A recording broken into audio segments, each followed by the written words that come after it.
जो बिल लाया गया है इसका मकसद एक ही है कि मुसलमानों से उनकी वक्फ की प्रॉपर्टीज़ को छीन लिया जाए।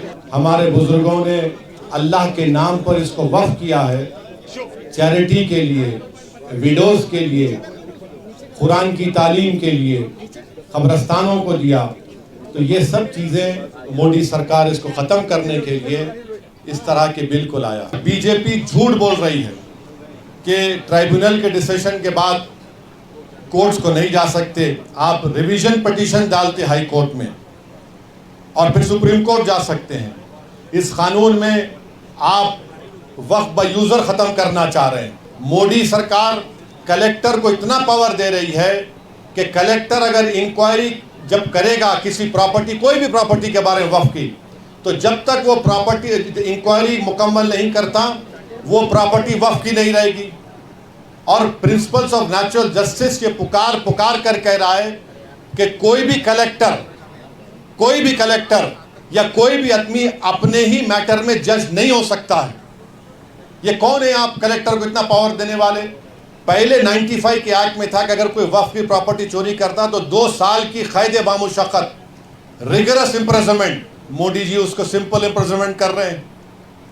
अभी नॉन बेलेबल है, मोदी जी बोल रहे हैं बेलेबल कर दूंगा मैं।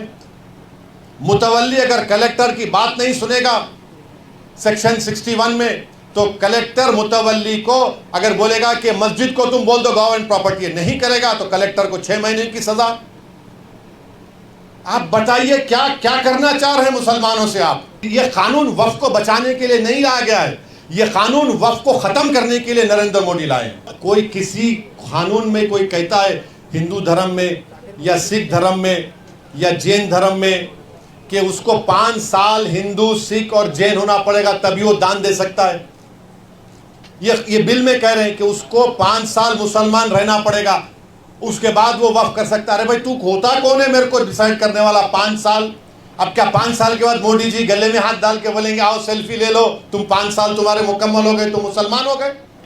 अब मुझे सर्टिफिकेट लेने के लिए मोदी जी के पास जाना पड़ेगा कि मैं मुसलमान हूं। इस चुनाव में इम्तियाज जलील भी कैंडिडेट रहेंगे। इस चुनाव में इंशाअल्लाह ताला इम्तियाज जलील के साथ मुफ्ती इस्माइल रहेंगे, फारूक शाह रहेंगे और हमारे शोलापुर के फारूक साहब भी रहेंगे और हमारे मुंबई के सदर रईस लश्करिया रहेंगे। तो तुम्हारे को ये 5 नाम दे दिया मैं, ये तो कैंडिडेट रहेंगे हमारे, क्योंकि 2 तो MLA है, एक मालेगांव से और एक हमारे धुलिया से, तो ये तो रहेंगे। अब और कितने कैंडिडेट रहेंगे नहीं रहेंगे अभी तो टाइम लगेगा, देखते हैं। वो सबका साथ, सबका विकास, सबका विश्वास एक धोखा है, सब फ्रॉड है, वो कुछ नहीं है। सब आप देखिए बुलडोजर से घरों को तोड़ दे रहे हैं। आप देख रहे हैं देश लाइव, देश की आवाज। क्योंकि ये जो बिल मोदी हुकूमत लाई है ये आर्टिकल 25, 26 और 29 का वायलेशन करता है। राइट टू इक्वालिटी आर्टिकल 14 का वायलेशन करता है। और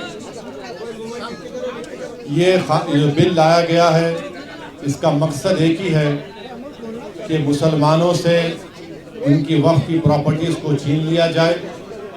और इस तरह का कोई बिल हिंदू एंडोमेंट के बारे में या गुरुद्वारा प्रबंधक कमेटी के बारे में या फिर ईसाइयों के बारे में नहीं लाया जाता, सिर्फ मुसलमानों के लाकर। इसका मकसद एक ही है कि भारत के मुसलमानों की जो वक्फ की प्रॉपर्टीज़ है, जिसको सरकारी प्रॉपर्टी नहीं है, गवर्नमेंट प्रॉपर्टी नहीं है, वो एक प्राइवेट प्रॉपर्टी है, जिसको मुस्लिम समाज के हमारे बुजुर्गों ने अल्लाह के नाम पर इसको वक्फ किया है, चैरिटी के लिए, विडोज़ के लिए, कुरान की तालीम के लिए, कब्रस्तानों को दिया। तो ये सब चीज़ें मोदी सरकार इसको ख़त्म करने के लिए इस तरह के बिल को लाया।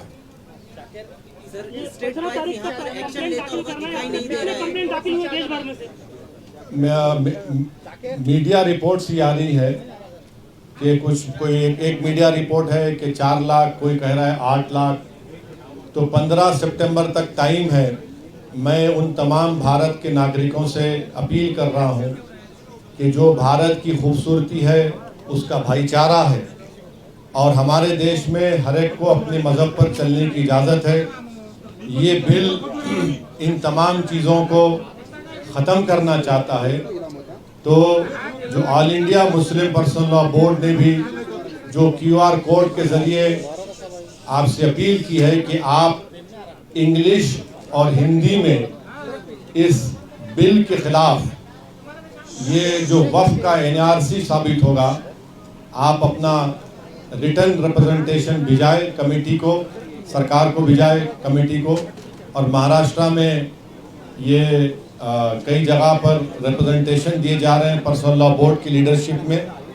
आज औरंगाबाद में पहली मीटिंग हुई है और देश भर में इस तरह के पब्लिक प्रोटेस्ट मीटिंग्स होंगे जिसका फैसला all India Muslim personal law board ने किया है।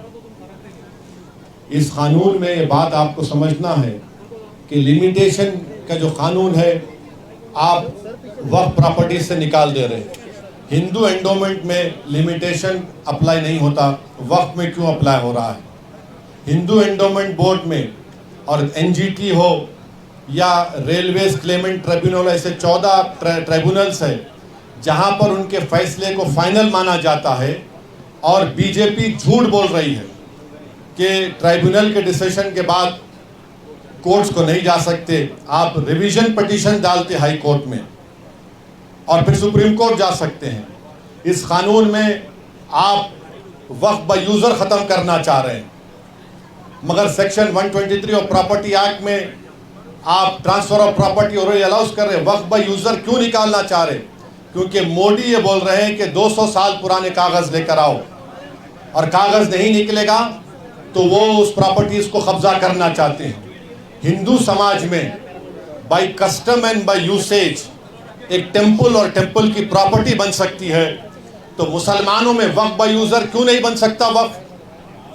मोदी सरकार कलेक्टर को इतना पावर दे रही है कि कलेक्टर अगर इंक्वायरी जब करेगा किसी प्रॉपर्टी, कोई भी प्रॉपर्टी के बारे में वक्फ की, तो जब तक वो प्रॉपर्टी इंक्वायरी मुकम्मल नहीं करता वो प्रॉपर्टी वक्फ की नहीं रहेगी। और प्रिंसिपल्स ऑफ नेचुरल जस्टिस ये पुकार कर कह रहा है कि कोई भी कलेक्टर या कोई भी आदमी अपने ही मैटर में जज नहीं हो सकता है। ये कौन है आप कलेक्टर को इतना पावर देने वाले कि कलेक्टर डिसाइड? उस एक्ट, इस बिल में ये भी कह दिया गया कि इस बिल को कानून बनने के बाद या उससे पहले जो भी वक्फ प्रॉपर्टी है अगर वो गवर्नमेंट कब्जे में है तो कलेक्टर तय करेगा और कलेक्टर फैसला भी दे सकता है। ये क्या हो रहा है इस देश में? नरेंद्र मोदी मुसलमानों से ये प्रॉपर्टीज को छीनना चाह रहे, इसीलिए हम ये कह रहे हैं कि ये कानून आर्टिकल 14, आर्टिकल 25, आर्टिकल 26, 29 का ग्रेव वायलेशन है। इस कानून में ये था, आप देखिए मोदी बोल रहे कि कानून हम वक्फ प्रॉपर्टी को बचाना चाह रहे। पहले 95 के एक्ट में था कि अगर कोई वक्फ की प्रॉपर्टी चोरी करता तो 2 साल की कैद बामुशक्कत, रिगरस इम्प्रिजनमेंट। मोदी जी उसको सिंपल इम्प्रिजनमेंट कर रहे हैं। अभी नॉन बेलेबल है, मोदी जी बोल रहे हैं बेलेबल कर दूंगा मैं। मुतवल्ली अगर कलेक्टर की बात नहीं सुनेगा सेक्शन 61 में, तो कलेक्टर मुतवल्ली को अगर बोलेगा कि मस्जिद को तुम बोल दो गवर्नमेंट प्रॉपर्टी है, नहीं करेगा तो कलेक्टर को 6 महीने की सजा। आप बताइए क्या क्या करना चाह रहे हैं मुसलमानों से? आप ये कानून बना रहे हैं और जितने भारत की पॉलिटिकल पार्टीज हैं उनको सोचना पड़ेगा, चाहे वो इंडिया की सपोर्ट कर रहे हैं या नहीं कर रहे हैं, ये कानून भारत के कॉन्स्टिट्यूशन के खिलाफ है। आप कैसे इस तरह का कानून बना रहे हैं? आप पूरी प्रॉपर्टीज को छीनना चाह रहे हैं। ये काम इस बिल के जरिए मोदी करना चाहते हैं। सर, अगर एंटीलिया की बात की जाए तो उसमें कई सारे वक्फ के मेंबरान थे, उन्होंने नॉन वक्फ प्रॉपर्टी उसे घोषित किया है, तो उनको आप एक्शन लीजिए, उनको हटाइए, और वो मैटर सुप्रीम कोर्ट में है। महाराष्ट्र की सरकार एक स्टैंड ले, शिंदे की सरकार एक स्टैंड ले उसके बारे में कि वक्फ की प्रॉपर्टी, और वो तो आगा खानी वक्फ का है, यतीम खाना है वो। मैंने 2013 में जब ये बिल पास हो रहा था, मैं अपनी स्पीच में इस बात का जिक्र किया, यतीम खाने पर आप बना लिए। तो महाराष्ट्र की सरकार क्या बोलना है उसके ऊपर? तो यही देखिए, ये कानून क्यों बना रहे, ताकि सरकार कलेक्टर के जरिए इसको कहेगी वक्फ नहीं है, या फिर कहेगी कि लिमिटेशन एक्ट का कानून खत्म हो गया, या फिर इवैक्यू प्रॉपर्टीज की जितनी प्रॉपर्टियां सब कब्जा करना चाहती है। तो ये कानून वक्फ को बचाने के लिए नहीं लाया गया है, ये कानून वक्फ को खत्म करने के लिए नरेंद्र मोदी लाए हैं। ये आप इमाम इस पार्टी की इस तरफ आ रही है, लेकिन कांग्रेस इस बारे में कुछ ज्यादा बोल नहीं रही है। देखिए, आप मेरे बारे में पूछिए, मैं दूल्हा आपके सामने बैठा हूँ, अब दूसरे नहीं है तो मैं क्या करूँ? अब आप मेरे को क्यों उधर लेके जा रहे हैं? इसके रोकने के लिए अवाम में एक प्रोटेस्ट, अवाम में एक बेदारी, और अवाम जब ये फैसला कर ले कि ये कानून जो बिल लाए हैं ये वक्फ की प्रॉपर्टीज़ को बचाने के लिए नहीं बल्कि वक्फ के प्रॉपर्टीज़ को बर्बाद करने के लिए लाया जा रहा है, ये आप बताइए कोई किसी कानून में कोई कहता है हिंदू धर्म में या सिख धर्म में या जैन धर्म में कि उसको 5 साल हिंदू, सिख और जैन होना पड़ेगा तभी वो दान दे सकता है? ये बिल में कह रहे हैं कि उसको 5 साल मुसलमान रहना पड़ेगा, उसके बाद वो वक्फ कर सकता है। अरे भाई, तू होता कौन है मेरे को डिसाइड करने वाला? 5 साल? अब क्या 5 साल के बाद मोदी जी गले में हाथ डाल के बोलेंगे आओ सेल्फी ले लो, तुम 5 साल तुम्हारे मुकम्मल हो गए, तुम मुसलमान हो गए? अब मुझे सर्टिफिकेट लेने के लिए मोदी जी के पास जाना पड़ेगा कि मैं मुसलमान हूं? ये भारत के सुप्रीम कोर्ट का जजमेंट है 2006 या 12 का, रामजी दास कुछ, उसके खिलाफ है ये। इस तरह का कानून बना रहे हैं। आप जेपीसी में है सर, जेपीसी की बैठक किस मोड़ पर जारी है? नहीं, देखिए, वो जेपीसी नहीं है, वो joint working committee on Waqf amendment bill 2024 है। जेपीसी को इन्वेस्टिगेटिव पावर्स हो सकते आउटसाइड द बिल ऑल्सो। ये वर्किंग कमेटी खाली बिल के ऊपर है, और उस वर्किंग कमेटी में क्या हो रहा है हम पब्लिकली नहीं बोल सकते, कोई भी नहीं बोल सकता, क्योंकि पार्लियामेंट के रूल्स हैं, वो कॉन्फिडेंशियल होता है। जब भी जो होगा रिपोर्ट होगा, नहीं होगा, जब उस पर बात हो सकती है, अभी नहीं हो सकता। हाँ, कहाँ पे?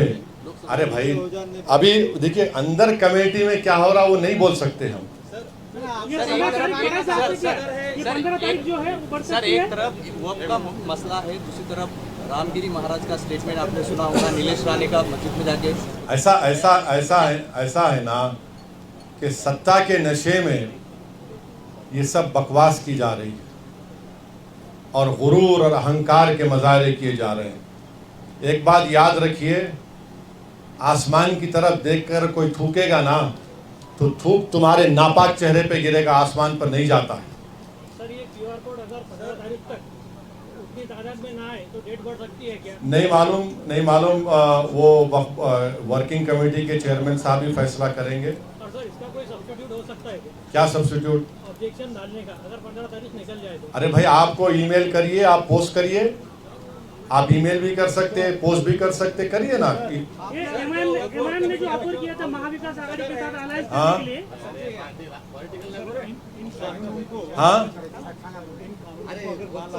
इन कानून भाई आपको चिट-चैट में बोलिए। ये कानून अगर ना लागू किया जाए तो आप नुमाइंदों की बात कर रहे थे, कितने नुमाइंदे आप चाहते हैं विधानसभा में इन चीजों को रोकने के? और एमआईएम की ओर से कितनी सीटें लड़ी जाएंगी जिसके ऊपर आप लगता है कि? मैं आज आपके सवाल का एक पार्शियल जवाब दे देता हूँ। आने वाले विधानसभा के चुनाव में पूरा ही दीजिए। सुनिए, मेरा राइट है ना, तुम तो पार्टी प्रेसिडेंट नहीं है, तुम एक चैनल के लिए काम करते, तुम अपना काम करो, मैं अपना काम करता हूँ। अब जवाब नहीं दूं, मत दूं। तो इस चुनाव में इम्तियाज जलील भी कैंडिडेट रहेंगे। इस चुनाव में इंशाअल्लाह ताला इम्तियाज जलील के साथ मुफ्ती इस्माइल रहेंगे, फारूक शाह रहेंगे, और हमारे शोलापुर के फारूक साहब भी रहेंगे, और हमारे मुंबई के सदर रईस लश्करिया रहेंगे। तो तुम्हारे को ये 5 नाम दे दिया मैं, ये तो कैंडिडेट रहेंगे हमारे, क्योंकि 2 तो एमएलए हैं, एक मालेगांव से और एक हमारे धुलिया से, तो ये तो रहेंगे। अब और कितने कैंडिडेट रहेंगे नहीं रहेंगे अभी तो टाइम लगेगा, देखते हैं। जिस तरह से देश जिस तरह से पूरे देश में आघाड़ी के साथ जो प्रपोजल दिया था, देखिए इम्तियाज जलील साहब महाराष्ट्र के मेरे अध्यक्ष हैं।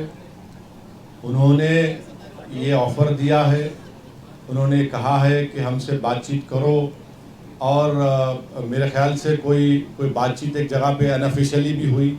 अब उनको तय करना है। अब सुन लीजिए, अब क्रॉस क्वेश्चन मत करिए। हम तो बोल चुके, हमारा स्टैंड क्लियर कर चुके हैं, ये उनको तय करना है। अब ये आपको मैं बोल दिया ना, मैं आपका जवाब पार्शली दे चुका हूँ। मैं आपको पार्शली जवाब दे चुका हूँ। कांग्रेस के साथ हुई मीटिंग या एनसीपी के साथ हुई या शिवसेना के साथ हुई, इसके साथ इम्तियाज जलील सर की मीटिंग हुई जो अभी उनके साथ जाने की नहीं, मीटिंग हुई नहीं हुई, किधर हुई, कहाँ पे हुई, तुम्हारे घर में हुई या मेरे घर में हुई, अब फिर वो सब क्यों बोलना? तुम्हारे को जो जितना हमको बोलना है उतना ही बोलेंगे ना। हाँ नहीं, तुम्हारे घर को आते हैं। हाँ हो गया, चलो अब दूसरा बात करो, दूसरा सवाल करो, हो गया, बस जवाब दे दिया आपको। और बोलिए सर, जिस तरह से पूरे मुल्क में मुसलमानों को टारगेट किया जा रहा है, एक तरह से मुसलमान खुद को असुरक्षित समझता है, तो क्या मोदी हुकूमत सबका साथ सबका विकास यही दिखाई दे रहा है? वो सबका साथ सबका विकास सबका विश्वास एक धोखा है, सब फ्रॉड है, वो कुछ नहीं है। सब आप देखिए, बुलडोजर से घरों को तोड़ दे रहे हैं। जहाँ पर उत्तर प्रदेश में, महाराष्ट्र में, मध्य प्रदेश में हाजी रिजवान, हाजी शहजाद घर को तोड़ दिए। वही एक सुभान खान हरियाणा का, खम्मम तेलंगाना में है, मेवाती मुसलमान है, लेबरर है, 70% हैंडीकैप है। सुभान खान बुलडोजर चला के ये अपने जेवीसी को चलाकर 9 लोगों की जान बचा कर लाया। ये मोदी के बुलडोजर में और सुभान खान के बुलडोजर में फर्क है। हम जान बचाने के लिए इस्तेमाल करते, वो जानों को बर्बाद करने के लिए इस्तेमाल करते हैं। जिस तरह सुप्रीम कोर्ट हाँ देखिए, मीडिया में सुन तो लीजिए, आप बोल दिए ना।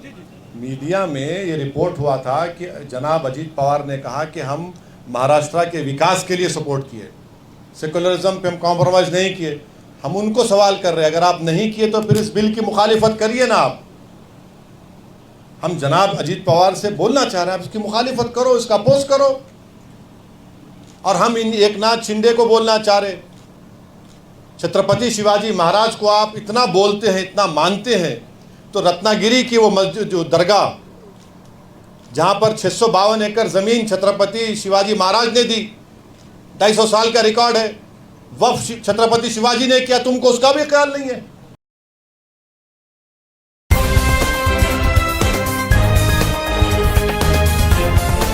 देश और दुनिया की तमाम छोटी और बड़ी खबरों के लिए हमारे चैनल को सब्सक्राइब करना न भूलें और बेल का बटन जरूर दबाएं।